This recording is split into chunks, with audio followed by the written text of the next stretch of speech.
Hello and welcome to the Black Diamond Podcast. I'm Chris, he's Jerry. We are in hot pursuit for one Juan Pacheco Soto. This is episode 26, the DJ LeMahieu slash, he's busy, he's with me. The DJ LeMahieu slash any notable Mets. Well, actually, El Duque pitched for the Mets. Actually, a good pitcher for the Mets. I Actually, yeah, you know what? Fuck DJ LeMahieu and fuck whoever else. This is just the El Duque episode. Yeah, I'm good with that. Because he wore 26 for us, and I feel, I feel dirty now that I feel dirty now that I didn't acknowledge him and that I acknowledged that that other guy. But I'll always believe if El Duque doesn't get hurt the day before the playoffs in 06, that might have helped us win. Because that whole year, like Pedro missed a bunch of time because he was hurt. For most of the year, El Duque was probably the second best starter the Mets had after Tom Glavine. And I remember going into the playoffs that year, I'm like, okay, well, this is what El Duque does. He turns into a different pitcher in the playoffs. We're good. And then I think he tore his calf like the day before at workouts. Another what if that always kind of gets lost to history with that team was, man, like just imagine having El Duque in that rotation instead of Steve Traxel or Oliver Perez. Oh well. Yeah, and wasn't Oliver Perez wasn't he like kind of decent that year, but he just kind of like shit his pants in the playoffs? Well, so to be fair, Oliver Perez pitched 2 games in the NLCS. They won game 4. And it was still tied when he left in game 7. It took maybe the greatest catch in baseball history, but it was tied. But yeah, you want to talk about the fear of God is we traded for Oliver Perez that year and he was not doing well. And then it's like, oh God, he's going to start game 7 of the NLCS because they couldn't go back to Steve Traxel after game 3 because he got taken deep by a pitcher. It's like, well, we're not putting that guy on the mound in game 7. So the whole time in game 7 that Oliver Perez is out there, you're like, oh God, no. So he drove us crazy for the ensuing years after that. But that night, he was fine. But yeah, if El Duque's in there to pitch at least one of the games in that series, maybe it goes differently. Yeah. Respect to El Duque. A salute to El Duque. Honestly, like when I was first getting into the Yankees and first getting into baseball, I mean, granted they definitely had better pitchers than him at the time. They had David Cone and Roger Clemens, and then then Mike Mussina came through. Mike Mussina came through a few years later. But I just always loved El Duque's, his wind up and his leg kick. If you were a kid who played Little League baseball or or if you just like dicked around with your friends playing baseball as a kid, like growing up, if you were ever on the mound, you definitely tried the El Duque wind up at least once. You're lying if you say otherwise. And he was one of those guys that it felt like he always pitched better when he was in a jam.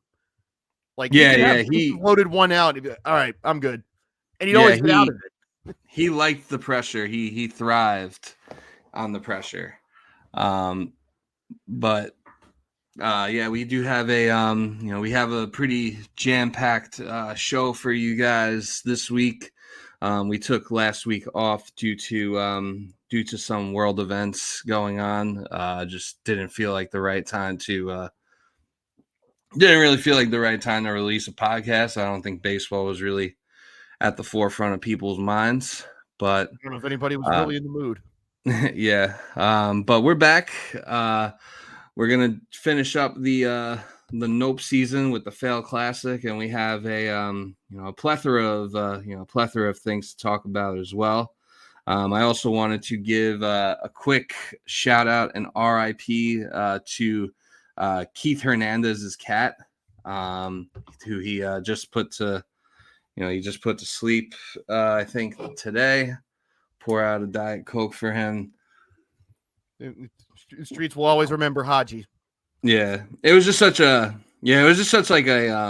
you know, like you could just I saw his tweets today about him, you know, and I could just kind of, I could see the sadness. Like I could feel his like sadness through the tweets. And I think this is what baseball does better than any other sport, especially having a team telecast, is if you really enjoy your local broadcast, like they really are a part of your life. And even things like this, like in no other world would I be this attached to, like one of my other buddies sent me the text that, or the tweet of Keith saying, we put Haji down.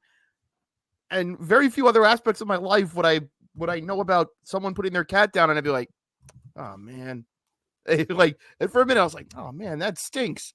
But Keith Hernandez is basically a part of my life for 6 months every year because I watch the Mets telecast, and I enjoy Gary, Keith, and Ron so much. And like his cat, who's not even in the booth, but like we hear the stories about his cat. Like that becomes a part of your life. Like that's like basketball telecasts are fun. Like I enjoy watching the Magic games, and I love those guys. But like I don't think you quite get that attachment because it's every night for 6 months. Even yeah, it's with every basketball, night. you get like maybe 3 games a week. Same with hockey, you might get 3. Baseball, Yeah, it's you get every night. You really know these guys. Yeah, like you get 2 to 3. Yeah, you get the 2 to 3 basketball or hockey games a week, and those sports are like a lot more fast paced. Like there's a lot less downtime to like talk Yeah. about your personal lives. Like I always like when Keith gets like deeper introspective about life, like that one time where he was talking about how like that one time where he was talking about how he's like, yeah, I wake up early every morning to see the sunrise because I don't know how much time I have left. It's like, damn, There like are a few things more enjoyable. This is why I love Gary, Keith, and Ron, is even when the Mets are bad, you get to September and it's like, okay, they're out of it. And Keith is just fed up. And you just see yeah, like some September call up, and it's not even a prospect. It's some guy from AAA who botches an easy double play ball, and you just hear Keith. like, yeah, I look forward to even that. right. Yeah, he looks like he was a very cute cat. Looked like a very good boy, and he lived a long 22-year life, and Hell of a run. according to Keith, it was his time.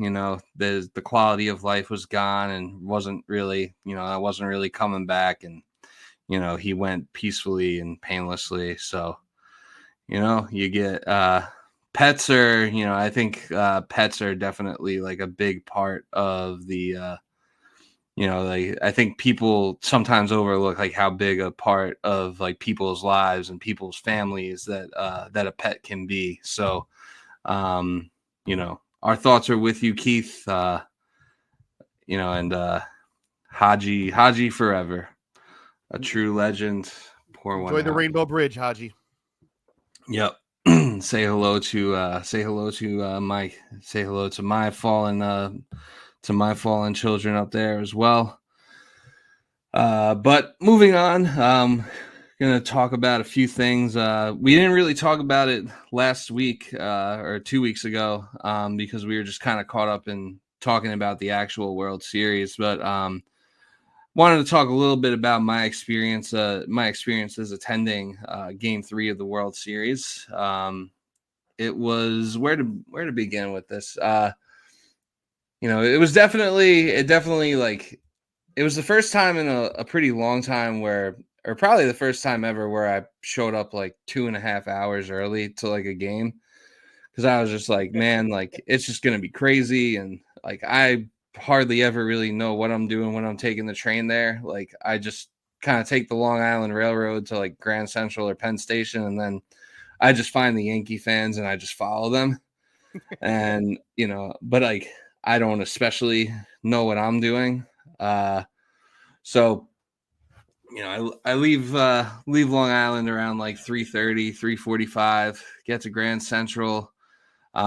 Really everything, aside from the game itself and the subway rides to and from Yankee Stadium, really just really just an awesome experience to be at a World Series game. I got there early, got my chicken bucket, and I got myself a tall boy. And I, sat down and up in section 421. I was in the first row of the section though, so that was pretty cool.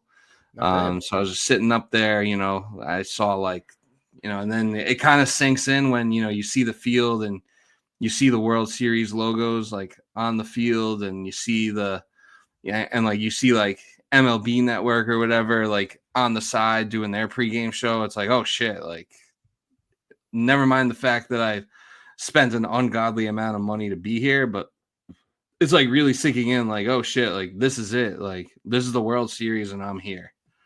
There really is nothing as a baseball fan. These are the silly little things, but I only know about bunting, the little red, white, and I don't know how to describe it, but if you've been to a playoff baseball game, you know what that is.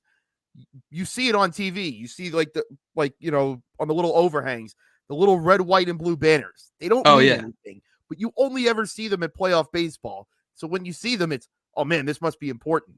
And when you actually see it in person, it's like that wave hits you like, oh, I'm actually here. This is like, I'm legitimately at postseason baseball. This is something that I've only ever seen on TV as a kid. And now I'm actually here. That's got to be cool. Oh yeah. Seeing those banners definitely hit too. But yeah, so, I kind of just sat there and watched batting practice, and, watched as like more and more fans filed into the stadium. Picked away my chicken bucket, grabbed a couple more tall boys, and then, before you know it, like they're introducing the starting lineups, and Fat Joe's doing his concert. Fat Joe's 0-2 and performing for sports teams and political figures. So, for 3. Oh, what was the third one? He was at UCF's Big Noon Kickoff when Colorado beat them. Ooh, when was that? That was at the end of September. Oh wow! So he's been making his rounds, and he's just been taking L after L. People talk about the Sabrina Carpenter curse. The Fat Joe curse is right there too. Yeah, I think. Yeah, I'm not sure which one is worse, and I was holding out a little bit of hope that I wasn't aware of that he did the UCF thing, so I didn't know that the Fat Joe curse was like already already kind of like in effect or already in motion. Look, we got to buy him tickets for Kansas City for January. I'm not taking any chances. Yeah, I was aware of the Sabrina Carpenter curse, but also like Drake was wearing Dodgers stuff, and like there's also the Drake curse. So I thought that there were two curses at work. So somebody did post that, I think, right before game 1, where it's like, oh, he's wearing an Ohtani All-Star jersey, and it's like, I see what you're going for, but that was last year's game. If that was this year, all right, we could talk. He was still property of the Angels. That's a whole different thing right there. Oh, that's what it was. Yeah, I thought that Dodgers jersey looked a little. Weird. Now, I didn't see anything about who he bet on in the World Series, because that's been a thing. Yeah. He bet on the Oilers and he bet on the Mavs, and then that's right. That's right. And when I saw he did that, I actually I put a small parlay on the Celtics and the Panthers in the finals, and then for a minute I actually thought I wasn't going to win when the Oilers made that comeback, but yeah, then you never be on the other end of that. Yeah. But then, the game starts, and the game starts, and getting locked into the game, and then it kind of felt like some of the air immediately got sucked out of the building after the Freddie Freeman home run. Especially, I feel like the crowd was trying to, I feel like the crowd was trying their best to like stay into it, but the Yankees just kind of weren't really giving us much of anything to cheer for, because no one was really hitting that game. And then, finally Verdugo hits that home run in the 9th. But Yeah, I remember like towards the end of the game. I mean, yeah, people definitely started leaving like around like the 7th or 8th inning, which is kind of the usual. And then at that point, I was like, you know what? I'm gonna get some ice cream because every time I'm at Yankee Stadium, I got to get that Mr. Softy ice cream. And like I didn't want to do it earlier because I was like locked into the game, but I was like, now we're down like 4-0, and this probably isn't gonna go fantastically. So why don't I just get some ice cream while I'm here and just like at least enjoy that. Helmet ice cream like is a top one ice cream as far as I'm concerned. It's not different. There's no flavor that's different. But man, eating ice cream out of a helmet at a ball game, top one experience. It just hits different, and it's still, and even if it's not like a hot summer day, even if it's like a cool fall night, it still hits just as good. It's just like the idea of being at a baseball game and having ice cream. Like that's everything we ever wanted growing up. And it's out of a mini helmet that I'm going to take home with me. Perfect. Yeah. I can't tell you how many of those I have, like just in my cabinets. Too many to be honest, but I'll always do it. Yeah. I think I pocketed I pocketed the helmet in like my Yankees sweatshirt. And then I think somewhere along the lines, it like fell out because I did not have it when I got home, but I got the important stuff. Like I got the pins and like the I got the pins and like the scarf and whatever they were giving out. Programs?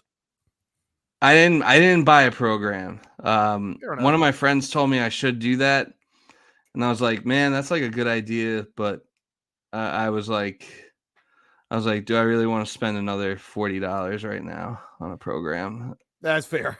So I didn't. But yeah, I I do mean, want to yeah, ask, 'cause program. we had mentioned this before the series, and I had said, if ever there was going to be a time that this stadium was going to invoke the spirit of the old stadium, it was going to be those 3 games. And I know you mentioned the atmosphere kind of got pulled a little with that early home run, but did you feel like for a 2-0 deficit, did it feel like that stadium was like, all right, no, we're going to do everything we can to get you back into this? Like, did you feel like, okay, this is all right, it may not be the old place, but we're trying to be the old place. I think so. Like at the beginning, definitely. I'm sure the atmosphere was like a lot more rambunctious like the next game that they actually won and like blew them out. But I think that I think it was kind of like, we're gonna try and do our part, but like, at some point the team has to do their part because we discussed it last episode how they were getting up for Judge and giving him the standing O like pretty much every time he came up to the bat, and he just kept coming up small, and eventually it just kind of got a little weird, and I think it might have even been weird for him because like he probably knows like, yeah, like I kind of suck right now and don't necessarily deserve this, and like I know what they're trying to do, and I wonder if it like inadvertently, if it like put even more pressure on him. Like I almost wonder if he would have rather just been booed. But no, I mean the atmosphere was, it definitely wasn't like, I mean, I've never been to like a playoff game at old Yankee Stadium, and I imagine it wouldn't come close in comparison. But I do feel like the fans were, definitely like engaged and doing everything they could to try and will the team to victory. It just it just wasn't in the cards. Yeah, and it's a thing that you have to remember. It's such a hard thing to remember at a postseason game, and I've been to 3. I went to the 2 games in 2015 against the Dodgers, and I went to Rays Red Sox in 2013. And you're ideally going there to watch somebody, and you're going there hoping some team wins. Like, of course, I wanted to see the Rays win in 2013, and you kind of always have to kind of remind yourself of like, yeah, I want my team to win, but like also, I've watched so much playoff baseball on TV, and you always think, man, that looks so cool. I would love to be there. And you have to remind yourself that even when your team's not winning, it's like, no. you always wanted this. Just enjoy this. The result may not be what Yeah. you want, but just enjoy this because this. How many times do you get a chance to do this? And it's tough, but even I'm 1-2. My record's 1-2 at playoff games. Wouldn't Yeah, change a thing. I am 0-2 at playoff games, and both of those were from this year, and both of them were game threes of series. Well, I now had you bad know. luck. You just got to avoid game 3. Yeah, I had bad luck with game threes overall. I've been to a couple of Islanders game 3 playoff games that they've lost as well. So game 3 is just not a good game for me to go to. But it always seems to be wherever I'm at in life at these times when these opportunities present themselves. Wherever I'm at, like in my life, it always seems like the game 3 always just seems like the easiest one to get to, and that's why I end up that's why I end up doing it. And But like I yeah, always no, say, you're it's like right. when You you get that definitely, it's one of chance. those things where like you have to remember like there's a reason why like, you call this like there's a reason why like it's a bucket list type of thing for like someone that considers themselves a sports fan or a baseball fan. And like there's a reason why you chose to like make the trip and spend the money and take the time to do it. So even though you wish your team was doing better, you still got to find a way to enjoy it. I think that was kind of part of the reason why I was like, fuck it, I'm gonna go get this ice cream now. Oh yeah. But yeah, I mean, overall just a sick experience. And I hope to get to do it. I hope to get to do it again sooner or later. But I'm glad that I'm glad I did it. I'm glad I did it when I had the chance, because nothing's really guaranteed, and you never really know if or when you're gonna get back. Especially because like most of the times most of the times or pretty much every time they won the World Series or got to the World Series before that, like I was like either like a child or like a teenager. So like going to the game was like not really something in the cards. So this was the first one where I could actually like do something like that. So I'm definitely glad that I took advantage of the opportunity. There is definitely part of me that wishes I went to game 4 instead, but you got to do what works with your life and your schedules, and that was what it was. I mean, even just being at a postseason game of any type, if you get and I always you go in with the opportunity of sometimes you might get that game, but then you might see someone have a performance that you never saw before, or you see a close game or a walk off or a comeback. Yep. I mean, to me, maybe one of the best nights of my life was going to game 3 in 2015 of the NLDS, where they rolled the Dodgers and Cespedes hit that home run. Like, I mean, I know I've mentioned on here on the show, I can't tell you how often, like, in my head, I go back to that night and like just going to that, like getting on the subway, pulling into Citi Field, and an entire subway car chanting "fuck Chase Utley," getting there Yeah. 2 hours before the game. Getting there as the whole building boos him and the whole building erupts when Ruben Tejada comes out. Like, there's just so much that went on that night that, like, yeah, it was game 3 of division series and they lost the next night. But you know what? I always have game 3. I got to be there to watch that place just lose its mind. And I got to be a part of it. I got to be in there and lose my mind.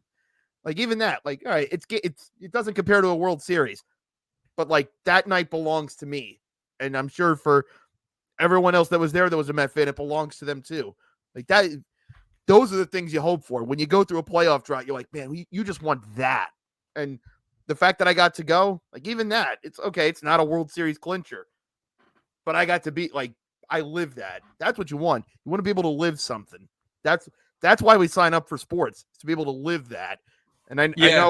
know you guys didn't win that game, but you got to live being at a World Series game. That's special. Yeah, no doubt at all. It was definitely a very special, unforgettable type of experience. And I hope that everyone listening, regardless if you're a Mets fan, Yankees fan, Pirates, whatever team you like, unless you're a Red Sox fan, I hope you get to experience that. regardless of what side you come out on, like, I hope it's something you get to experience because, at the end of the day, at the end of the day, it's like, you're basically, it's not, once you're playing baseball, it's like, all right, it's a baseball game, but like, there is something about being there when it's like, the biggest stage in the world and the two best teams and all that. So, because I think it's when definitely. it's really it really is even in the buildup as you're going, because I mean, the thing that hooks us all as kids is postseason baseball, and whether it's your team having a moment or you watch two other teams having an all-time game that hooks you, where you're like, man, that looks so cool. And then when you're going to a playoff game, you're like, man, I wonder what's going to happen tonight. Who's going to have the moment? Who's going to have the big game? What unexpected thing's going to happen? It's the idea of the unknown and the unpredictable. That's why everybody watches sports, because on any given night, you could walk in and you might see someone throw a perfect game, or you might see a 4-homer game. Like any number of things could happen, and you're going in like, man, this was the thing that I've always watched every year. I tune in for, that we all wait to see, and I'm gonna be there. That's yeah, fun. or like even like to that point, like even like having like the ballpark pass for the Pirates this past season, like part of me, like, I definitely got like my money's worth with it, but like there's definitely part of me that like regrets not going to more games. And like I felt like, I definitely didn't feel like I never felt like, oh, I have this, so I have to go to every game. Like it was kind of like, all right, like I can go to any game I want to go to, but like I have other things going on. We do this once a week. We got other podcast endeavors and other things going on in my life besides just constantly watching baseball or being at baseball games. I mean, none of the other stuff's that nearly as important, but sometimes life gets in the way. But like anytime I skipped, anytime I like skipped on going to a game, there was always part of me that was like, fuck, I'm going to like miss something crazy. Like anytime Skeens was pitching and I like couldn't make it or like chose not to go, I would always be like, Yeah. man, he's gonna like throw a perfect game or a no hitter or something tonight. Like I'm gonna miss something crazy and like regret it for the rest of my life. Well, at least he didn't do that. No, yeah, at least he didn't. There'd be times where I'd be like scoreboard watching, and it's like, oh, he's got a no hitter through 4, and then like someone gets a hit in the 5th inning. I'm like, all right, at least I didn't miss that. But I should tell you, that is a deathly fear of mine, because it runs in my family. So my grandfather, who I told you about, was a Brooklyn Dodger fan. mm-hmm. He had tickets for the first night game at Ebbets Field and didn't go. That also was the game where Johnny Vandermeer threw his second straight no-hitter, which is the only time it's ever been done. Wow. My grandmother, his wife, could have gone to the Bobby Thompson, the Giants win the pennant, shot heard around the world game. Didn't go. Their daughter, my mom, could have gone to Villanova over Georgetown, 1985, because she's a St. John's grad, and St. John's was in the Final Four that year. But when Georgetown beat St. John's, my mom had went with a friend of hers, and they were like, well, Georgetown's going to win the national championship. We don't want to watch that. So that's right through the generation right there. So I've always been like, man, what am I going to miss? Going to miss like a 50-point comeback or something?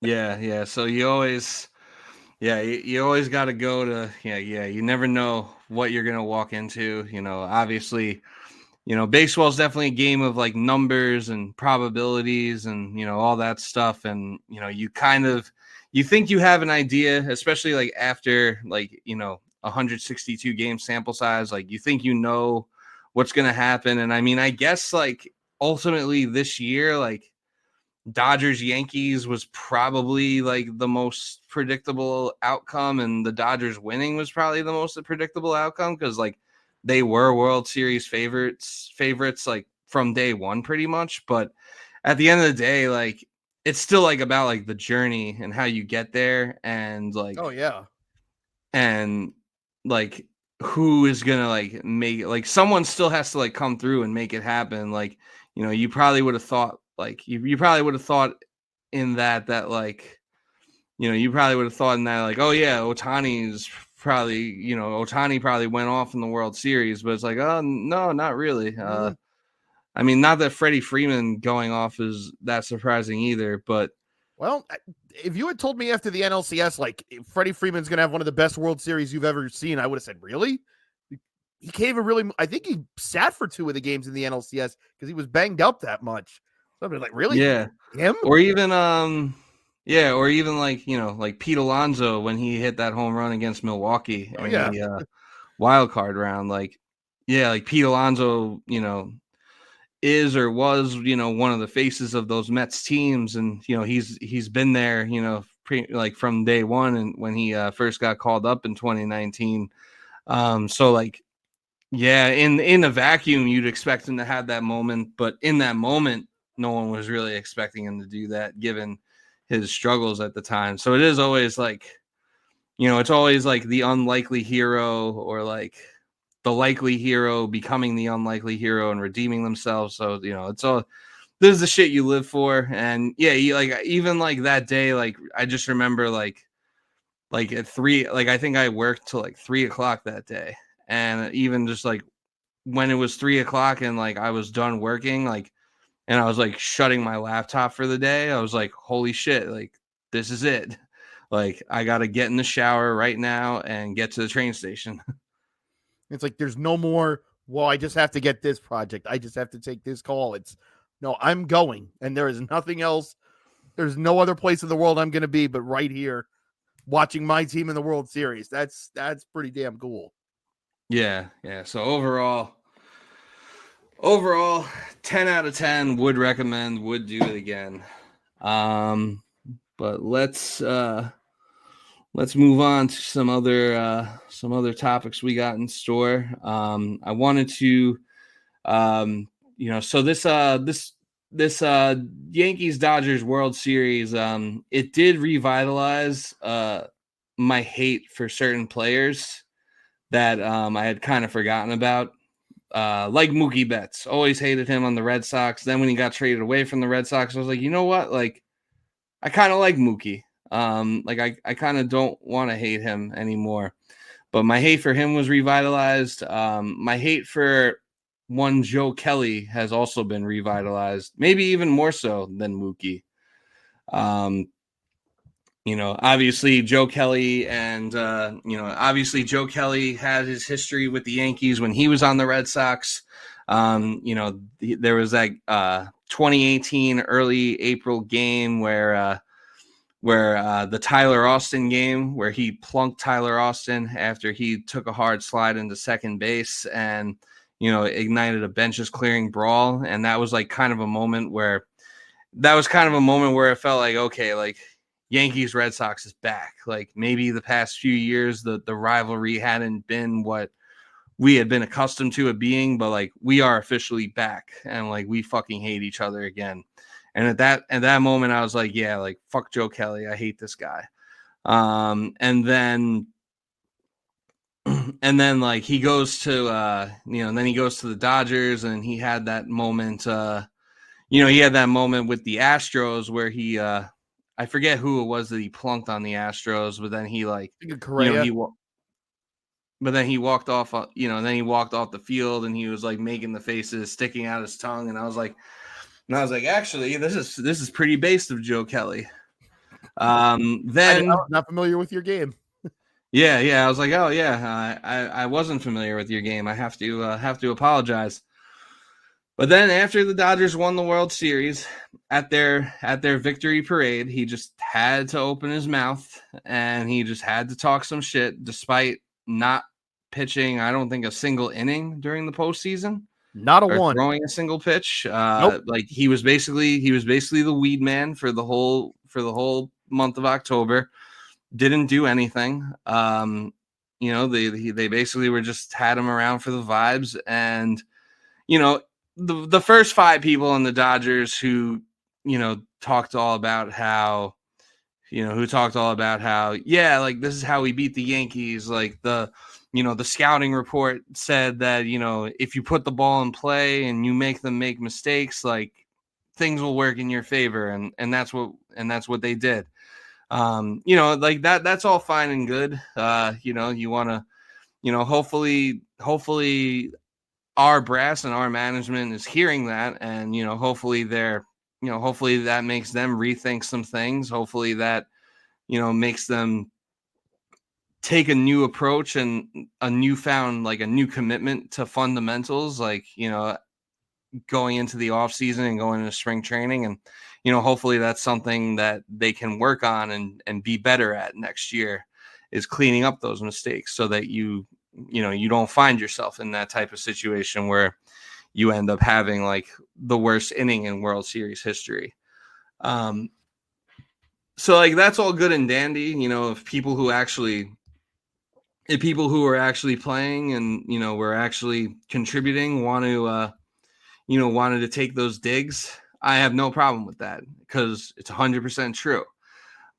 But then when you're the dude who did nothing on the group project, but you got an A anyway, and then you start opening your mouth at the World Series parade and you start saying like, oh man, like we didn't even have to play these games, like we already knew we were gonna win. Like Ice Cube performed and at game 2, and we didn't even have to play that game. And then Fat Joe at game 3, and we knew we didn't even have to play. It's like, yeah, you would know a thing or two about not having to play, and it's probably easy for you to say because you weren't playing.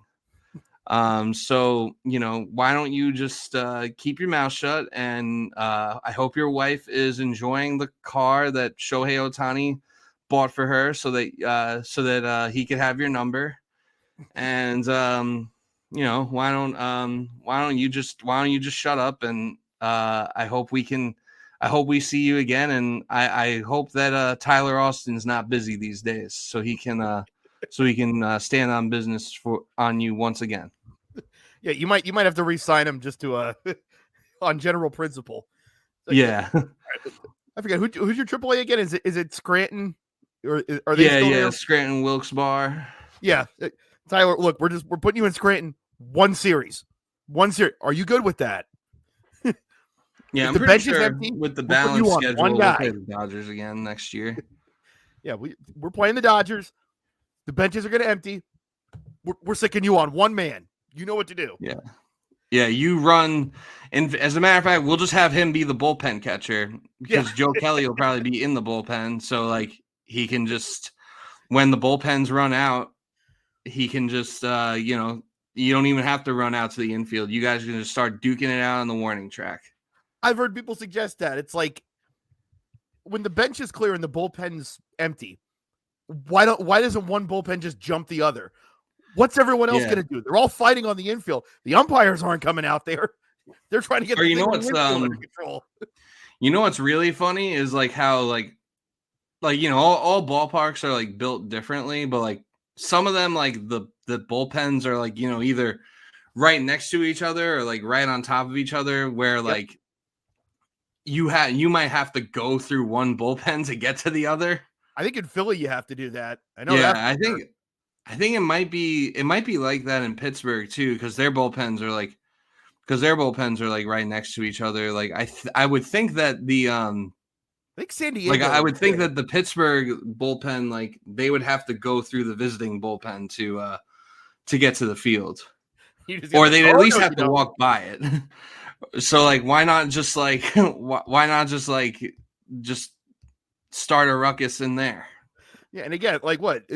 You're going to wait for everyone else on the infield that's already fighting to come out to you? What? The umpires are going to leave that first fight to come out to stop you? You got a good 5-6 minutes to just go to work. But yeah, exactly. Like all the outfielders are already charging the infield too, so you can actually get some clean blows in on each other. But when it's all performative. But yeah, I think I think Joe Kelly has just remade his way onto the list. Nothing he said was necessarily incorrect, but he's just kind of the wrong person to be saying it. And when Chris brought this up to me, it re-sparked memories for me in 2015 that Johnny Gomes basically did the same thing at the Royals parade. He also played exactly 0 innings in the playoffs, and he's up there being like, well, I'm going to be unpolitically correct. We whooped their ass. I'm like, no. They whooped our ass. You watched. Yeah, You didn't do shit. Yeah, you watched the team. You watched them. You watched them whoop their ass, and that's pretty much exactly what Joe Kelly did. So I mean, good for you. You get your World Series ring. This one is a legitimate one because it wasn't the Mickey Mouse 2020 60-game season. So you got yourself your legitimate World Series. That's I guess that's his second legitimate ring, third ring overall. So congrats to him. Keep our names out of your mouth. And show up. Yeah, and yeah, like next time maybe you'll actually do something. Because it's like if Tommy Edmonds out there, it's like, all right, well, Tommy Edmond got an NLCS MVP. Like, all right. I'm not happy about it, but yeah, he also hit a home run in one of the World Series games against us. I think it was game 2 he hit one. yeah, the Dodgers have spent a lot of time since the World Series talking about you guys and the Padres. And I got to say, as a Met fan personally, I don't know how much you know your Simpsons references, but it almost feels like I feel like Homer when Ned Flanders finally started ripping on everybody in the neighborhood, and he had like 5 words for Homer.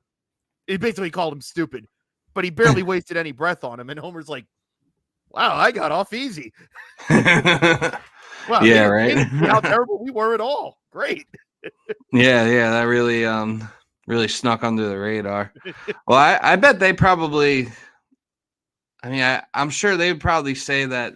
I mean, granted, they had to come back from down, from down to 2-1 against the Padres in a 5-game series. But, I think there's like probably an argument that the Mets might have given the Dodgers the toughest out, at least on their way. I mean, I got to be honest. I thought at 2-1, the Padres kind of had them because it's like, okay, the pitching hasn't really shown up for LA to that point in the series. The LA offense had. So I was like, man, the offense is hitting like they're supposed to. Like, how are they going to pitch their way out of this? I thought the Padres were going to finish them in 4. And sometimes I think things and then I should put my head through a wall sometimes for some of the stupid things that I think because it's my fault for thinking they were dead. Silly me.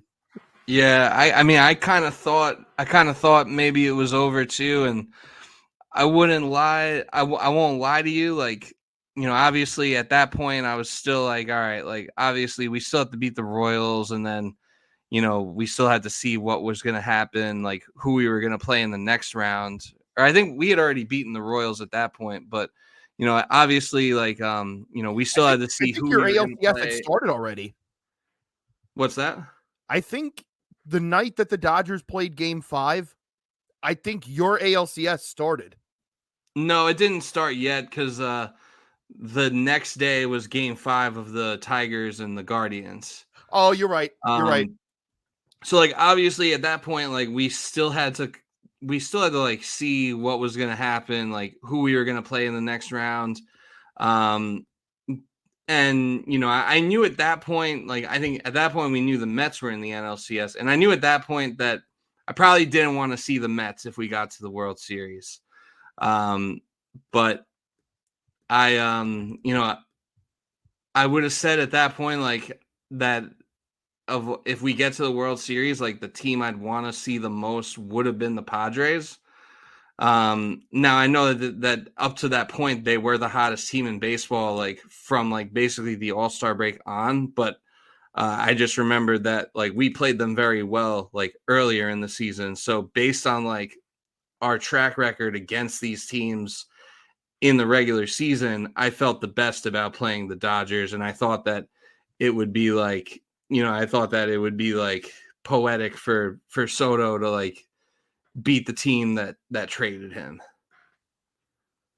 And it would have closed that trade discussion. I mean, you still won the trade, but it would have been clear, unequivocal, 100% proof that you guys Yeah, now like San Diego yeah, shouldn't have now done. there's like a little gray area. It's like, all right, well, and like I don't think like we gave up.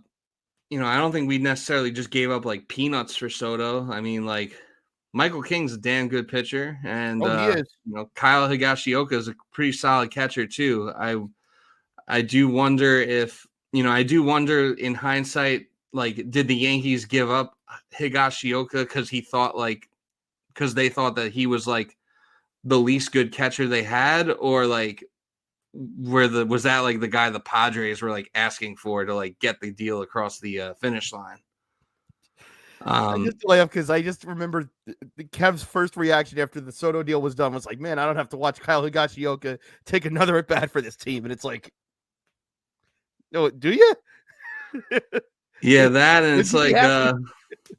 I don't know. I mean, we kind of got nothing offensively out of our catcher position in the playoffs.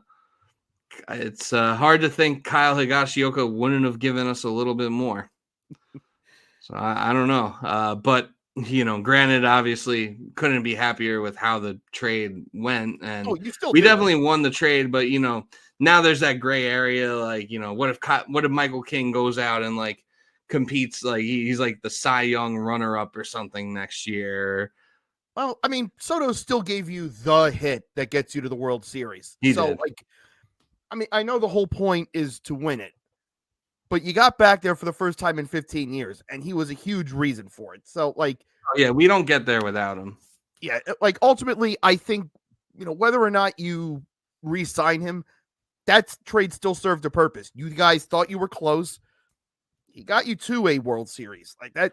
It's hard for me to say that you didn't win it based on that alone.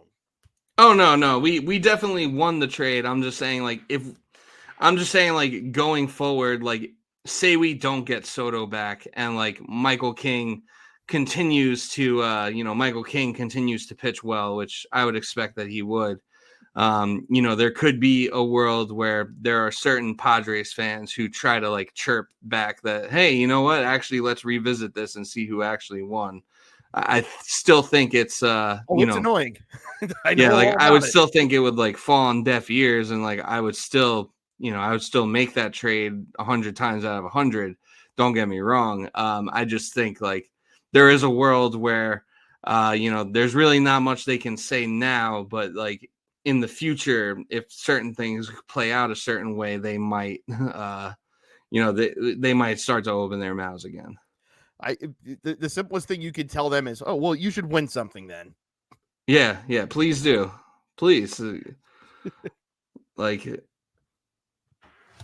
what's stopping you? But a little more World Series cleanup. We didn't really touch on this last episode either because we didn't really think it was worth the oxygen, but I guess we're going to touch on it now. The fans at the fans at Game 4 of the World Series who decided to interfere with Mookie Betts and rip the ball out of his glove after he caught it. To me, I'm not even wasting on oxygen on them so much as The situation. the way everyone handled it afterward and the way it was talked about and the fact that it was like they got high-fived on their way out. And I think my biggest thing is that the ESPN reporter found them afterwards and were like, these guys are buttes. Oh, yeah. Like, these guys were a joy to talk to or whatever. Because they went to, like, Stan's or Billy's, I think, after. And that the Yankees were going to let them come back into Game 5 before MLB had to be like, what the fuck are you doing? No. Yeah. But now, I can't escape the fact that Steve Bartman basically had to live in fear of walking out in public for 13 years and worrying if he was going to get a hollow point in his eye for a ball that he didn't even really try to go for that hard. If you watch the video of the Bartman play, there's 3 or 4 other people around him that are selling out to get that ball. It just happened to it happened to just hit him in the hands. Like he was just happened there. to be the fourth hole. The ball was in the stands. Moises Alou went into the stands to try to catch the ball. Bartman didn't go into the field of play to do that. Right. And Or like Steve Bartman had to like had to change his appearance. Like he didn't wear glasses anymore. He changed his hair color. Like he couldn't go to work for weeks because he just happened to be the poor guy that touched the ball. Like his life was effectively ruined for that. yeah, And these and dudes are really like it's getting Alex broken by it. Gonzalez's fault for committing that error because they could have easily gotten out of that inning. Absolutely. And I think it's just, and I'm not trying to be a we live in a society kind of guy, but I We do do live in a kind of think it's society. indicative of what we've become that 20 years later, it's like, oh man, aren't these guys hilarious? Whereas 20 years ago, it would have been like, what's your problem? What are you doing? And now it's like, Yeah. well, no, we have to hear all sides of everything. Sometimes we don't. Sometimes Yeah, people are so assholes. End of story. yeah, so my take on it is my take on it is obviously don't be a Jamuki because they were being Jamooks to Mookie Betts. I thought it was a pretty stupid thing to do, a pretty insane thing to do. And they definitely deserved to get kicked out of the game. And they definitely didn't deserve to like get famous or glorified for it.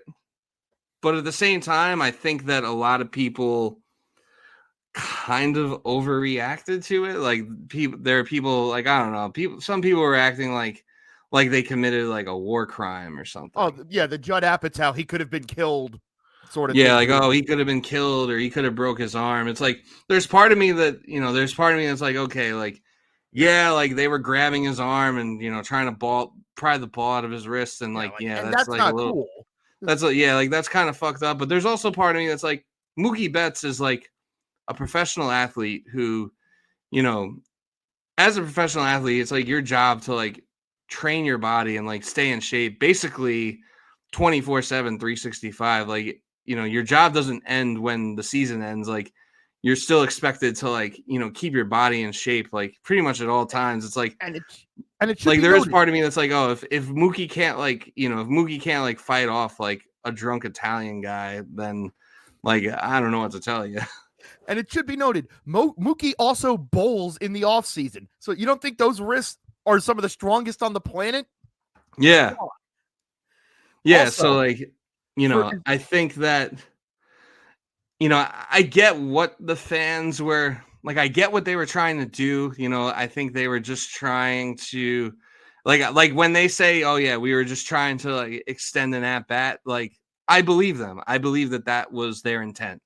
I don't believe that they had intent to hurt Mookie Betts. no. And they had talked about how like if something like that were to happen, that they'd be ready to quote unquote D up or like box the guy out. And obviously it would have if they would have just caught the ball before he did, then it's not a problem because the ball's in the stands. So like fan interference wouldn't apply. Like it would be fair game. But I think it's the fact that he had already caught the ball and secured it, and then they try to like, then they try and like take it out. I think it was like a heat of the moment type of thing, and I do think they deserve to be kicked out of the game, and it would have been a bad look to let them in, like the next day or whatever. But in to defend the Yankees a little bit, not to be like a bootlicker or anything, but in their defense, I could maybe see why, I could maybe because like that guy who did that, I think he's been a season ticket holder for the Yankees for like a pretty long time. Like I think he's been a season ticket holder for like 15, 20 years or something like that. So I could see why you wouldn't want to just tell one of your like, one of your loyal customers, like, that's it, like never come back here, like you're done. Like, I I think guess like I guess in maybe that situation, what you could do is like, all right, you can come back for game 5. We but just you can't gotta let you sit there. yeah, Like you gotta we like can't you trust you gotta right sit up now. high or something or Like you get standing room, but like we yeah, can't yeah. trust Well, you to not do that. that's your punishment. You get standing room only seats and you get standing room only seats. We're gonna give your seats to. They gave it to like I think they gave it to like a kid with cancer or something, which is Yeah. nice. Also, So for as much as we get on the two fans that were doing that, and we should, yeah, I don't think we went nearly hard enough at the fact that if you look in the frame, someone showed up with those sliding mitts that base runners have. Now, I am not a person that's going to judge, like, if you're an adult that brings a glove to a baseball game, cool. You want to catch a baseball. That's a cool thing to do. If you want to bring a glove because you think it's going to help you, fine. I'm not going to pass judgment on that. I might. And again, and if you want to pass judgment, fine. Just personally, me, like, if you want to do that, I that's think fine. to me, I'll just give my personal feelings on it. I think like once you're like, I think like when you're like a little kid, it's cool to bring a mitt to the game until you're like, I don't know. Once you're like 18, I think like it's kind of not cool anymore. But like when you're a kid up until 18, I think it's cool. And then like, when you're an adult, I think you shouldn't do it until you turn like 60. Then like, when you're like, when you get old to a certain point, it's kind of like you're a kid again. And like when you turn 60, like, yeah, you should be like, once you're a senior citizen, you should be allowed to bring a glove again. But in between that time, be an adult. That's my take. At least if you're bringing a fielder's glove to a baseball game, like, okay, you're doing that with an explicit purpose. Cool. Yeah. Why are you bringing sliding gloves to a baseball game when you're in the stands? What are you doing? I have not the what is the slightest clue point? what the purpose of that was. I have so many questions. Yeah. So, I mean, that guy kind of, got out of that situation unscathed because, he was not the, the one who committed the war crime. But, there is definitely, maybe we got to get that guy on the show and get his perspective. Like, hey, you were pretty close. Like, what was your perspective of this? And like, why the fuck did you have that sliding What the glove? fuck Like, now? what was the purpose of that? But I think overall, like, I don't think they necessarily deserve to be like banned for life from every baseball stadium. I think that's a bit of an overreaction. And you know what? Like, I gotta keep it real for a second. I don't think I would do that if I was in that situation. Like if I was sitting where they were sitting in the World Series and like that happens, like I don't think I would have went to that length. But to tell you the truth, like I don't know what I would do in that situation until I'm in it.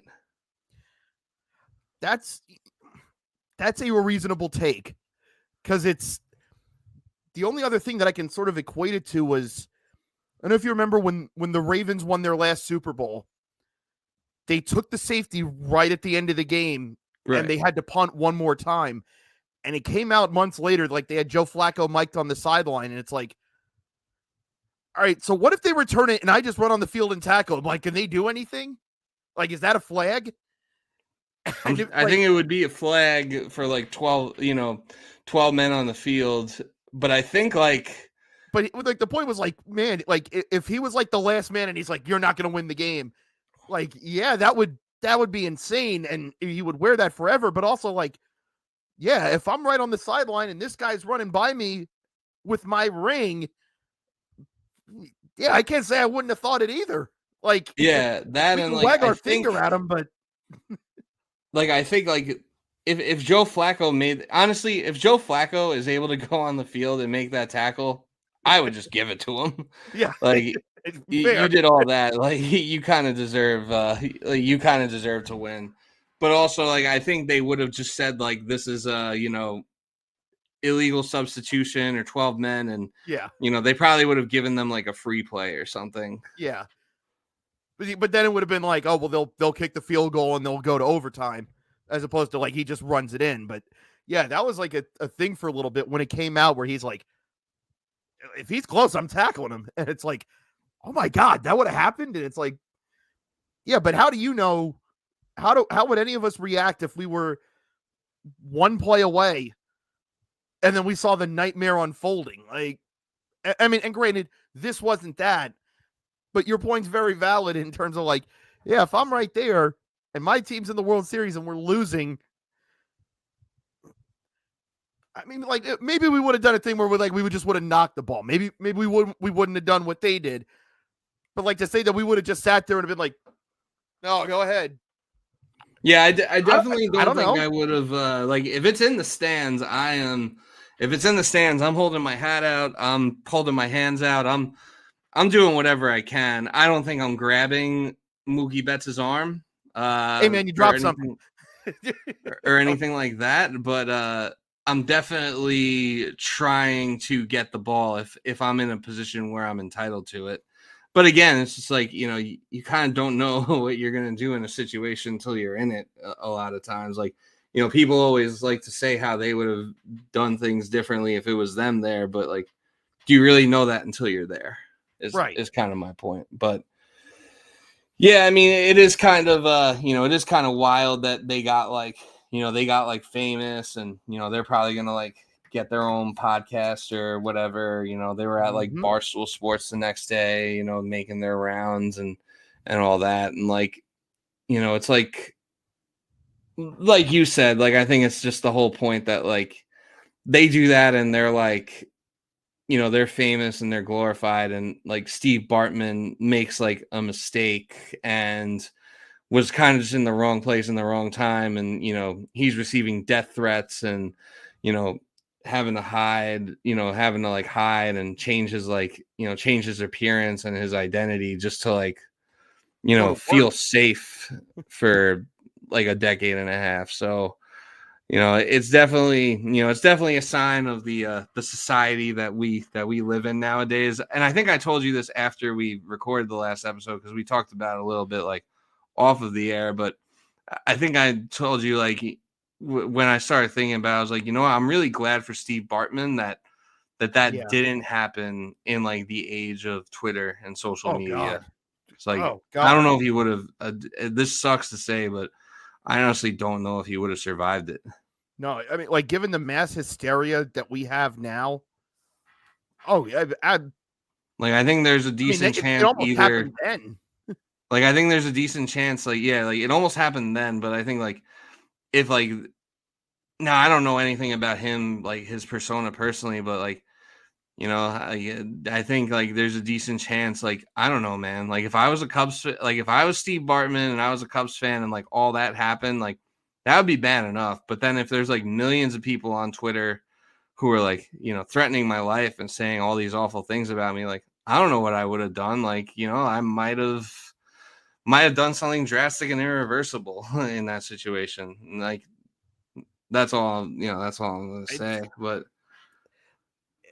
it was like I think the best thing that came out of 2016 was, and I know the Cubs gave him a ring, and they offered him like, hey, if you want to come throw the first pitch, man, no one deserves it more than you. mhm. And he's just always kind of been of the belief of like, I don't need to be in the spotlight any more than I already was. I'm good. But when like that night when they won, I was like, I think I was happiest for him. Like just that, like he doesn't like that doesn't have to define him anymore. He can Yeah, just be a person. Because I've always saluted the fact that like card shows and trade shows offered him like, oh, you could sign pictures. Like there's he had all kinds of offers for years, and he never took a dime because he's like, no, I'm a Cub fan. We lost the game and we lost the series. Why should I like profit from that? I'm yeah, upset like we I lost. am not happy about this. Yeah, like yeah, no, I commend him and respect him for that. I also remember the time. I think probably my favorite memory of the whole Steve Bartman saga was when ESPN like thought they got him on the phone, Oh yeah. but it was like some guy pretending to be him, and then he like gives this whole heartfelt interview like, yeah, I've been receiving these death threats and like all these people hate me and are after me. By the way, you ever have Howard Stern's butt cheese? Yeah. And they're One like, time. and then it's like a brief pause, and they're like, we're getting word now that was not Steve Bartman. Yeah, Dan Patrick's just wearing this grin like, son of a bitch. Yeah. But yeah, and like I wasn't even rooting for the Cubs in that World Series. I was actually rooting for Cleveland. But like if there was like I was more happy for Steve Bartman, I would say, than maybe even any like, you see those videos of like, these like old, like, old people in like their 80s, 90s, 100 years old who are like celebrating the Cubs winning the World Series, like, in like the in the back nine of their lives. And like, yeah, like that's cool for them and all, but like honestly, I was probably happy for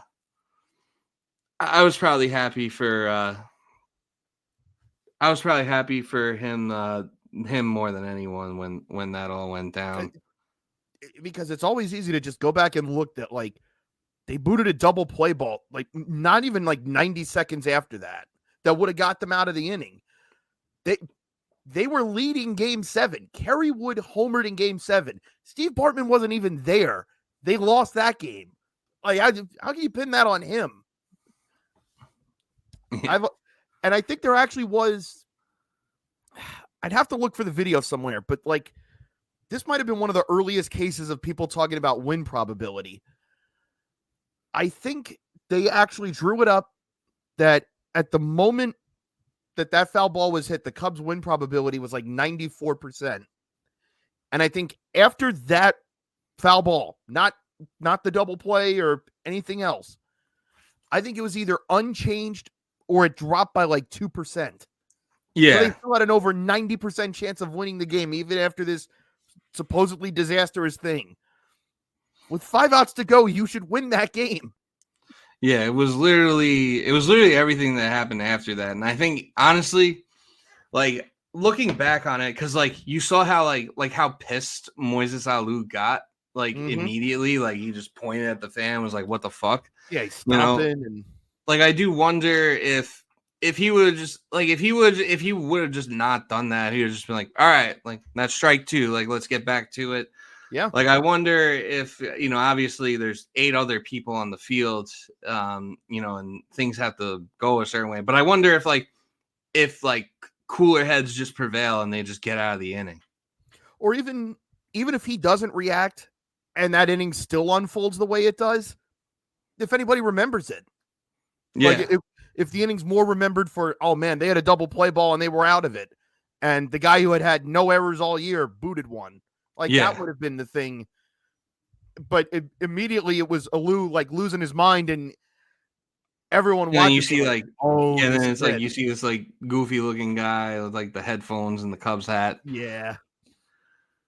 So yeah, it was just it was just like an unfortunate series of events. But I'm glad he got his vindication and retribution. A couple more topics to get onto. So we got so they announced the finalists for the awards for the the American League and the National League over this week. Most of them are pretty much what you'd expect. The AL MVP finalists are Judge, Soto, and Bobby Witt Jr. Pretty sure that it's a foregone conclusion. Aaron Judge is going to end up winning it. In the National League, you have Shohei Ohtani, Ketel Marte, and your boy Francisco Lindor. We've definitely talked at length about how there is a case for Lindor to win it, and maybe he should, but I think that it's just going to go to Ohtani, for better or worse. And then same with with Cy Young, with the Cy Young awards and the the Rookie of the Year awards. We have a pretty good idea of like how those are going to go, and we've had discussions on past episodes about how we think those awards should go. But there was one award or finalists that were announced that we didn't really discuss, which was the Manager of the Year, particularly for the National League. The finalists for Manager of the Year, I know it was the Brewers manager, Carlos Mendoza, and somebody else for the Mike Shildt, I believe, the Padres manager. Yes. So Carlos Mendoza was one of the finalists, and I think it would be an interesting an interesting discussion to kind of make his case for to kind of make the case because I think that we probably both agree, or we probably both think that that the Brewers manager Pat Murphy will win it. Yeah. Obviously Mike Schilt, there's a case for him too. The Padres were the hottest team in baseball from the All-Star break on, but they also had like one of the better rosters in baseball. I feel like the manager of the year is kind of for, I think it's kind of for like the manager that got the most out of their team. That I would agree. you know, Or where exceeded expectations. maybe the talent wasn't there as much. Which is why, I think like all the AL Manager of the Year awards are like, pretty, the finalists for it are pretty fair. I think that it could go either way with Stephen Vogt or AJ Hinch. I'd probably just give it to Stephen Vogt just because the Guardians got a little bit further and they won the division. But I guess give us the case for Carlos Mendoza and why he should be Manager of the Year. Well, to me, Chris, I would say, I think there were next to no expectations for this team coming into 2024. Coming off the back of 2023, the fact that Scherzer and Verlander were gone, the morale was through the floor after the last 18 months. Then you get into spring training and you lose Kodai Senga for at first 3 months. So your ace, your guy who was runner-up in Rookie of the Year last year, now you don't have him. They really hadn't, at the time, we thought that they really hadn't gone and gotten anybody in free agency. Turns out they knew what they were doing with Minaya, Severino, and Iglesias. But going into the year, it's, okay, well, what can you really expect him to do with this team? And I don't think there were a lot of expectations for Carlos Mendoza as a manager. And this was his first. This is the first time he's ever been a manager, right? Right. And it was, he had his bona fides in his resume, and it's like, okay, yeah, that's probably legitimate. But it's just, this is supposed to be a bridge year. How can you really evaluate a manager on a year like this? It's not really fair to him if he's not working with a full deck here. Can't really judge him on that. And then the fact that they start 22-33, and it's like, okay, well, yeah, what did they give him to work with? Can you really blame him? And then they get out of it. And not only that, they get into it. And then we mentioned they lose Kodai Senga for the first 3 months, or make it 4, because it was either the very end of July or the start of August. But they get 5 innings out of him. It was the very end of July when he came back, and then he immediately got hurt again in his first start. They get 5 innings out of him in the regular season. And then credit the fact I said all year, I don't think Mendoza was perfect, but I think he did a lot of good getting the most out of this roster in terms of shuffling the lineups. People always point to the times that he got the bullpen wrong, but I also think he handled it. I think on the whole, I think he did a good job of handling the bullpen. Doesn't mean he got it right at the time, but I think on the whole, he was fine. And I've said it so many times on the show this year, is how many times did they, have a knockdown series loss where it's like, oh man, they lost all 3 in extra innings, or they blew this big lead here, or they could have won the series here, but they lost on a walk-off. Or they just get straight up like punched in the mouth and like blown out, and it feels like they're just like dead. Or like they got swept by Seattle, and that felt like the moment where it's like, oh, okay, they're coming back to earth. And they just didn't. I think it says something to the manager that to first get them out of that hole at 22-33 when everything was going wrong. I mean, the whole month of May was a disaster. That could have sunk the season right there, and it didn't. And then once they were in the playoff chase, to be able to handle those defeats, to not let 1 or 2 losses become 7 or 8 quickly, because that's how you fall out of a playoff race. He didn't let that happen. I think it's a big testament that he was able to one, get the most out of the roster in games, because I think he did that really well. And 2, he kept his team's head level-headed. He didn't let them, He didn't let them fall all the way out of it. And then when the games really mattered, made sure that the heads didn't drop and, let one game define a season. I know Mendoza probably is going to finish second here because the Brewers had an even tougher offseason. They basically lost their two aces. They traded Corbin Burns, and then Brandon Woodruff, they find out, wasn't going to pitch all year, which ended up happening.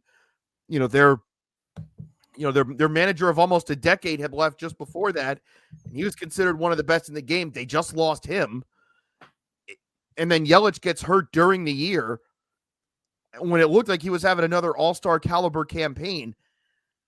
And the Brewers won the Central going away. Handily, yes. Really a race. So if Pat Murphy gets NL Manager of the Year, I can't really say that's the wrong choice. I don't even think necessarily Mike Schilt would have been a bad choice, because to lose Juan Soto and still be among one of the better teams in the league, sure, the Padres have talent, but I also think he did a good job at keeping that team together. Yeah, I mean, even just the fact they were better without Soto than they were with him. Yeah, that's very fair. But I do think Carlos Mendoza has as good a case for NL Manager of the Year as Pat Murphy does. I do think Pat Murphy is going to get it, but Carlos Mendoza absolutely has the right to claim that award. And, as I said down the stretch, because I know you would ask me multiple times, I do feel like this team has the right guy leading the ship in Carlos Mendoza going forward. Yeah, no, I think it's hard to argue at this point that he's not the guy. I think that the Mets really got it right with him and with Stearns being the being like the the regime to take this team forward. I think it's hard to argue against that. And like to the point about the about the bullpen and how some fans didn't always like the way he managed the bullpen. The thing is like the Mets bullpen outside of Diaz, it really wasn't that good. It was very streaky. Like Reed Garrett ended up having like a pretty solid season. But like, everyone else, it was like really streaky. It was like, what are you going to get out of Adam Ottavino? You don't know what you're going to get out of like Budo. I mean, well, Budo down the stretch was pretty good. Like Reed Garrett was good at the start of the year, and then he was very mediocre for 3 months. Then he closed strong.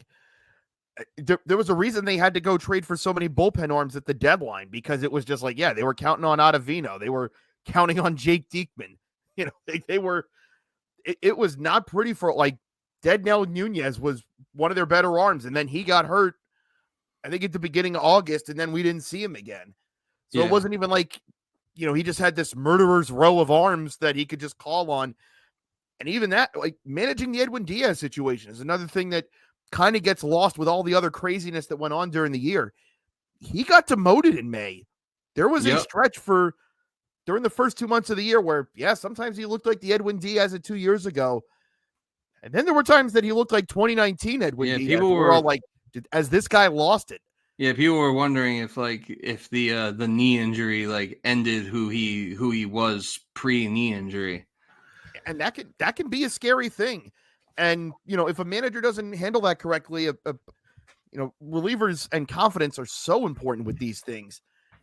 And he did the right thing in terms of, we're just going to let you get your head clear. As soon as you look like it again, we'll get you right back in there. And he did.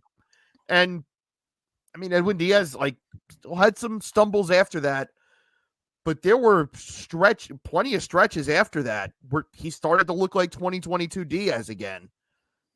It wasn't always perfect, but I think that was a big test for Mendoza early on, because you can lose it. We've seen great closers just lose it like that. Mm-hmm. And that so very easily could have been one of those situations, and it turned out not to be. Yeah, and we've always had discussions with I think both the Yankees and Mets bullpens over the course of the season about how maybe more so we've had this discussion with the Mets than the Yankees, because I feel like the Yankees' issue was like what you do once you get to the ninth inning because of how shaky Clay Holmes was. But with with the Mets and with Diaz, it was like, all right, like, you have this closer that you can for the most part rely on. But it's like, how do you get there? We always talked about like how do you bridge the gap between like the fifth or sixth inning to the ninth to get to Diaz and to get the ball in his hand. And that takes a lot, that takes like a lot of good management to, when you have, not the sexiest names in your bullpen or not the most reliable arms, that does take, number one, I think it takes a lot of good like insight analytically, but I think it also takes a lot of feel for the game, which I think is something that, I think that's like I think that's like what you want ideally in a manager is someone who knows how to balance those two things, like how to balance their feel for the game with the numbers and the analytics as far as like, managing the bullpen and matching, giving their bullpen pitchers the right matchups And coming that's out. especially true working with Stearns now. Like that's something you have to have. Yeah, so I thought that he, so I thought that he overall, even if he didn't get it, you're never going to get it right 100% of the time. But I thought overall, over the course of the season, I thought he did a very good job of that. And, just looking at the overall body of work, because I mean, if you looked at the Mets lineup at the beginning of the year, I think I recall at the beginning of the season, I think their win total like over under was set at like 82.5, and I remember thinking like that was even like too high. I would have agreed with And the fact that they finished with almost 90 wins, and then they go on this crazy run, and they and almost made it to the World Series. Like, it should be noted, I say this here on the show a lot, is don't be afraid to try stuff. If you've had something that you keep going with and it's not working, well, sometimes you have to be willing to be outside the box. Francisco Lindor was not always a leadoff hitter. He generally hasn't been in his career. right. He wasn't when this season started. We can point to exactly the moment that he became the leadoff hitter, that his season turned around. And not long after that, this team's season turned around. They Yeah, needed help. like, They needed help getting length in the bullpen. Jose Budo was a guy that it was like, okay, maybe he's not yet ready to start in the rotation. But you know what he can do? He could probably give us 2 to 3 innings every couple of days. And he turned into a weapon. Now, he was not a guy that you could go to every single day like some of your setup guys. But those games where Budo would come in for 2 or 3 innings, he would set the other team down and make it easier to get to that ninth inning. That was critical. And then in the postseason, well, you don't really have a lefty arm that you trust. Danny Young's your only lefty reliever. So what are we going to do? We'll get David Peterson to come in and close the series. Or, all right, we had Senga throw 2 innings in game 1 of the Phillies series. We're going to have Peterson throw the next 4 innings, and he's going to keep us in the game.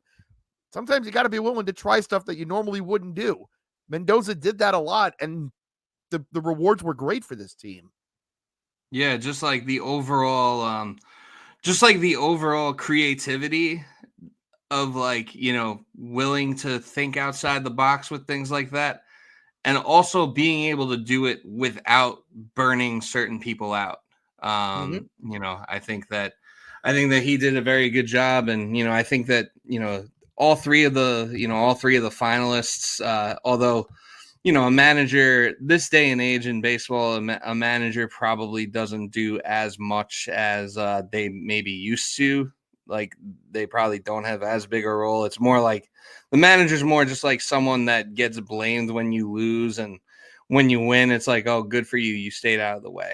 But I also But do think the man management still matters. I still think that was always Joe Torre's greatest quality as the manager of yeah, the Yankees, was being able to keep the circus at arm's length and just let those guys play. And he it's did. especially true Yeah, being the manager of the Mets, because that noise is always there. I think and it was especially loud in May when it looked like the season was going off the rails again. He made sure it didn't let them get to them. yeah. The noise was certainly getting loud, especially especially with the Jorge Lopez incident, like, Mm-hmm. that could have been a moment, like, that could have been a moment where, like, maybe not so much in baseball, but like that could be a moment where, like, as a coach of a team where, like, you lose, like, your locker room or you lose your clubhouse, or like everything just kind of goes into disarray and you don't know what to do, especially as a rookie, as a rookie coach or a rookie manager. But obviously, like, he sucked enough that they were able to just, like, cut bait with him. Like, it wasn't like it was Yeah. someone good who did all that. Yeah.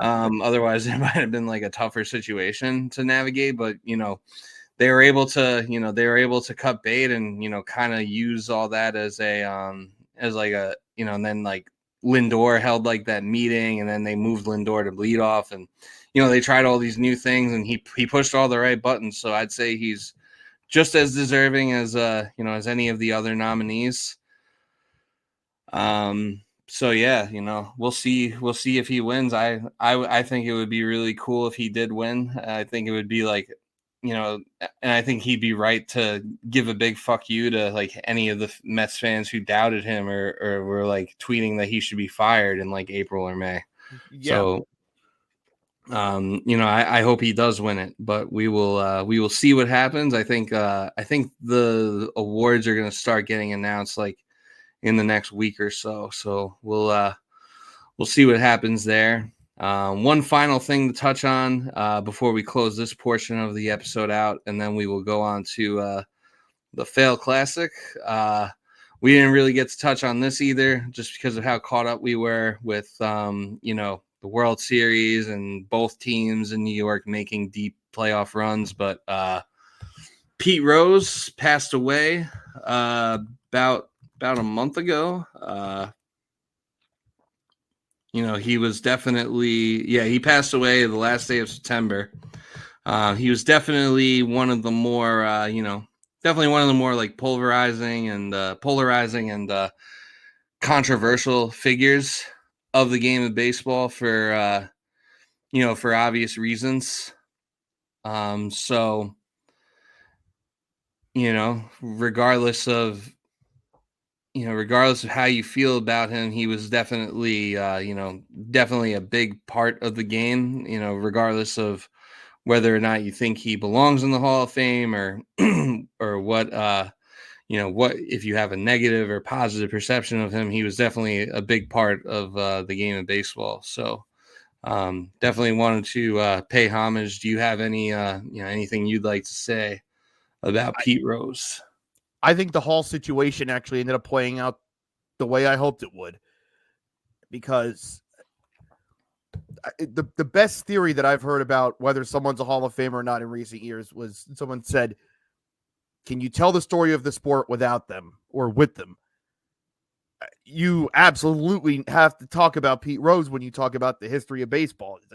Mm-hmm. He's a central figure of one of the great baseball dynasties in the Big Red Machine. He was a driving force for that. You have to. He's the only one that's come remotely close to matching DiMaggio's hit streak. He has the most hits in Major League history. You have to talk about him. Now, how much you talk about him, that's up to you. But I do think on his baseball playing resume, yes, should be in. Now, on the door to any major or minor league baseball team locker room, it's in bold. It's bigger than anything else on that sign. You can't bet on the games. This has been implicit forever, and rightfully Especially if so, you're playing in them. because gambling very nearly sunk the sport 100 years ago with the Black Sox thing. The most important thing that your sport has to have is legitimacy, and people have to be able to watch that thinking that everything's on the up and up. I mean, I know we make our jokes, when our team loses or a team that we don't like wins, and it's, oh, the umps are on the take or whatever. But that's a natural reaction. It's frustration. It's copium, whatever you want. We all do, but I think deep down we know, okay, yeah, it's I know a Tim Donaghy thing happens every now and then, but generally we understand okay, this is just how the games go. Yeah. And whether you believe that he was betting on his team to win or lose, I don't know.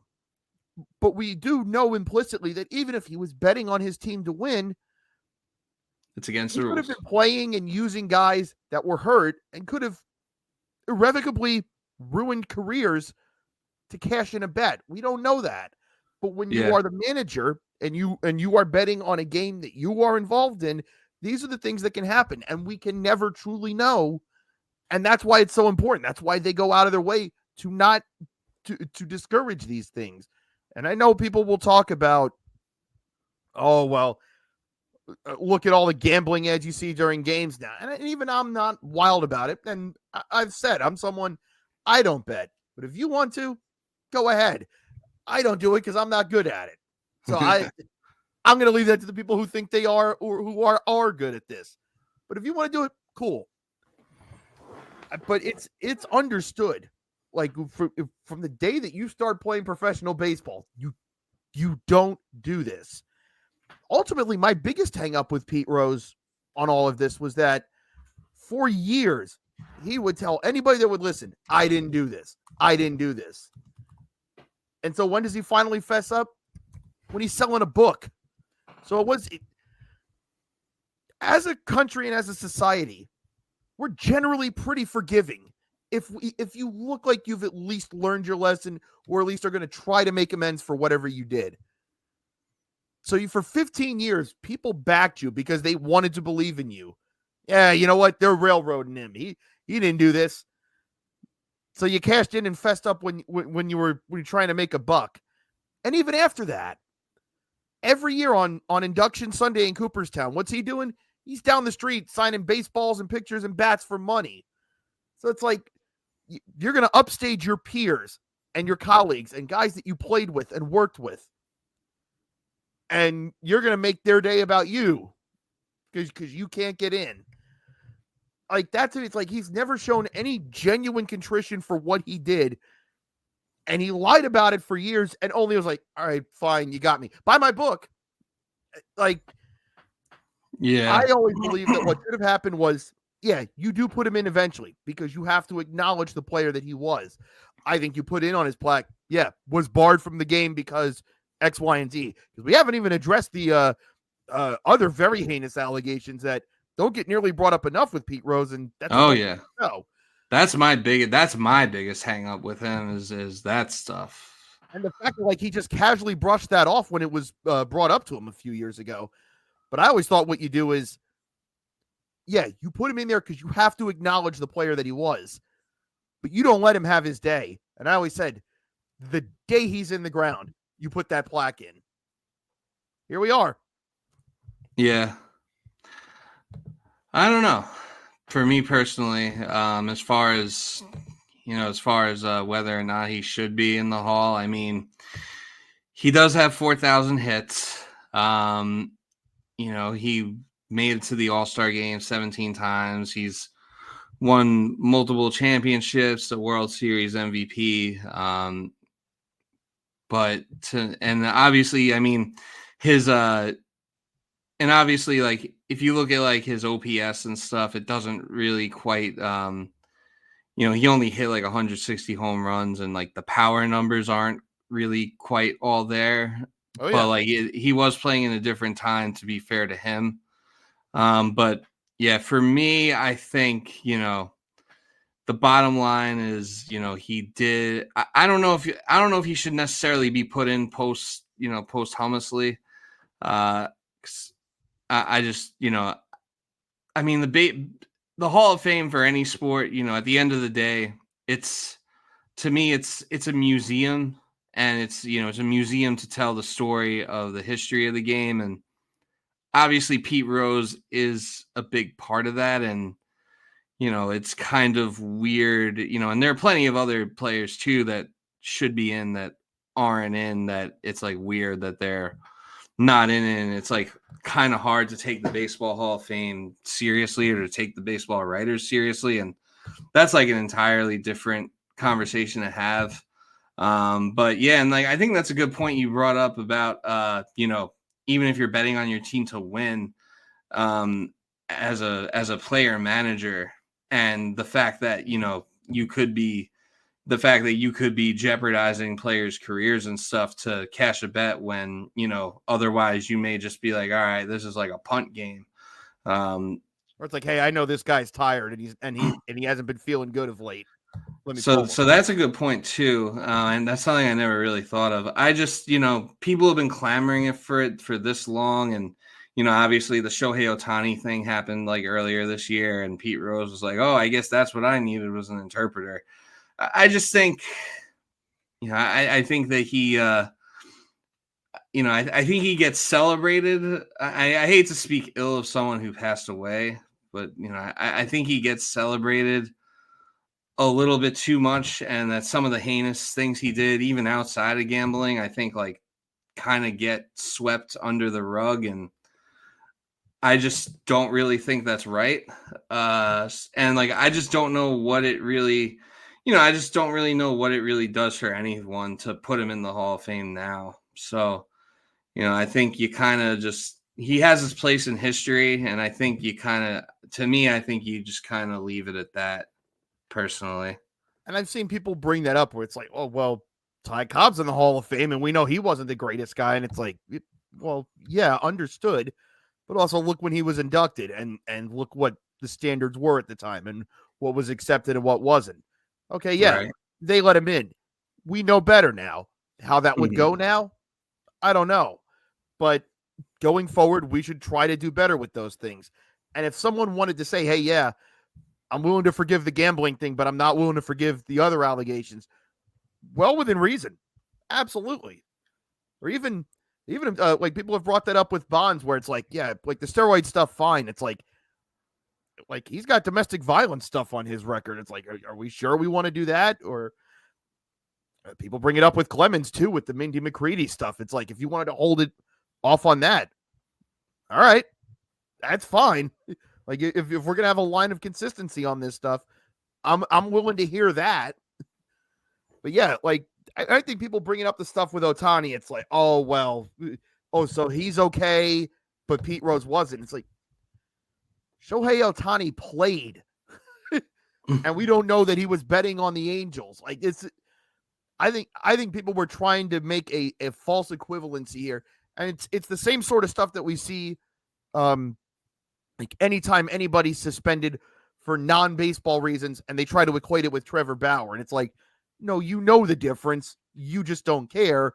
You like your guy and like you're just willing to look past everything else. And right. That was very tiresome too. Yeah. Yeah, I think there's a lot of that goes on with Pete Rose. And, I think that pretty much any player that was like polarizing in that way, like they kind of always, there's kind of always going to be that faction of people that are like, no matter what, that are like, oh, like this guy got blackballed from the game, or this guy deserves to be playing or deserves to be in the Hall of Fame, or whatever the case may be.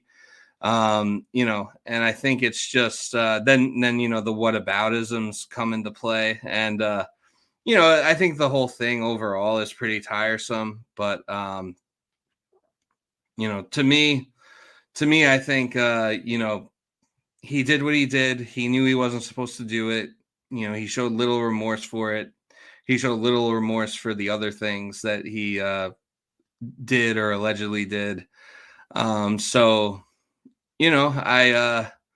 my thoughts, obviously like my thoughts go out to like his family and his loved ones. And obviously he's a legend of the game. You can't tell the story of baseball without talking about Pete Rose.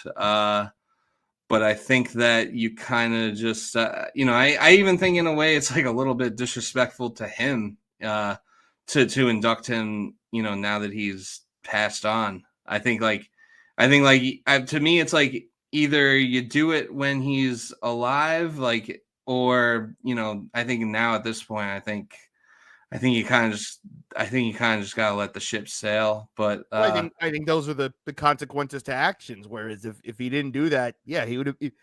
I think even with the other allegations, probably still gets in, and he would be there. But it's like, well, like we made it very clear to you. This is what happens if you do bet on the game. you chose to do that anyway. So it's okay. Well, you wanted to do it. Well, here's what you have to live with now. You have to live with knowing that you should be in there, but you didn't because Yeah, and you felt so compelled to do this. And this was in a time before, like, before every other commercial was a FanDuel or a DraftKings commercial. Like, this is when you had to, like, go to, like, some mobster or some bookie to, like, put in your bets. So, obviously, like, he wasn't surrounding himself with, like, the best people either, Yeah, so. he was doing it for the love of the game. Yeah. Yeah, so, I mean, I guess you could say he dug his own grave. Folks. All right. Yeah, so I think that's a good point to I think that's a good point to end this, and then we'll take a brief we'll do a brief pause, and then we will come back and we will finish up with the Fail Classic.